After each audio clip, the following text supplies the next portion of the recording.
Hello. তো আমি আবার এসে গেছি একটা ছোট্ট ব্লগ নিয়ে। আর আজকে আমার ব্লগে আমি শেয়ার করব একটা চিকেনের রেসিপি।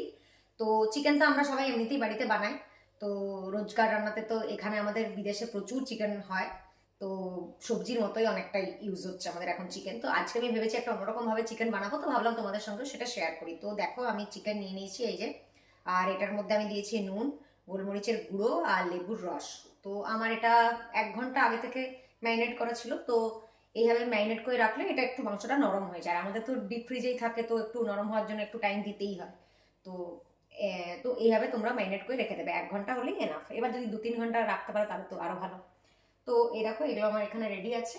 আর এইখানে আমি এই দেখো কেটে নিয়েছি পেঁয়াজ, রসুন, লঙ্কা, টমেটো আর আদা, যেটা আদা বাটা সেটা আমি আগেই এটার সাথে রসটা মিশিয়ে নিয়েছিলাম। আমি আদা এরকম ভাবে রস করে সেটাই রেখেছিলাম। তো যাই হোক এইভাবে তোমরাও করে নেবে। দেখো এরপর আমি এই যে চিকেনটা আর এটা এগুলোকে সব একসাথে, তো এই দেখো এটা হচ্ছে একটা মিক্সিং বোল। তো এরকম একটা মিক্সিং বোল নিয়ে নেবে। আর সেটার মধ্যে এই যে চিকেনটা যেটা ছিল সেটা আমি ঢেলে দেবো। তো এই যে দেখো চিকেনটা আমি মিক্সিং বোলে নিয়ে নিলাম। আর আমার এই দেখো রেডি করা আছে যেটা, এই যে সবই এটার মধ্যে দেওয়া আছে, শুধু আদাটা আমি করিনি। তো আদাটাকে আমি রস করে নিয়েছি শুধু। তো এই রসটাই এটাতে মেশানো আছে, বাকি সব আমি এইভাবে এই চিকেনটাতে দিয়ে দেবো। মানে যা কিছু মশলা লাগে চিকেনে সেই প্রত্যেকটা মশলাই আমি এই চিকেনটার সাথেই মিশিয়ে নেব। এই যে আমি রসুন একটু দিয়ে দেব, আর পেঁয়াজও এই যে বেশি দেবো না, কারণ আমি কুচনো অনেকটাই দিয়েছি। তো এতেই আমার হয়ে যাবে। এবারে আমি দিয়ে দেবো সব স্পাইসেসগুলো। আর এই দেখো হলুদ গুঁড়ো আমি দিয়ে দিলাম, এই যে জিরে গুঁড়ো, আর এই যে হচ্ছে ধনে গুঁড়ো।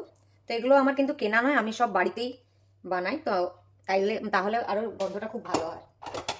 তো আমার কাছে তো গরম মশলার গুঁড়ো নেই, তো আমি ওই জন্য এই সিনামন পাউডারটা মিশিয়ে দিই। আমি আরেকটু নুন অ্যাড করব।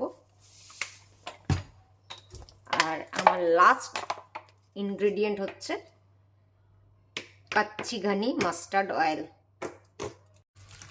এইবার ভালো করে মাখিয়ে নিতে হবে, সমস্ত কিছু মশলা যেন ভালোভাবে ঢুকে যায়।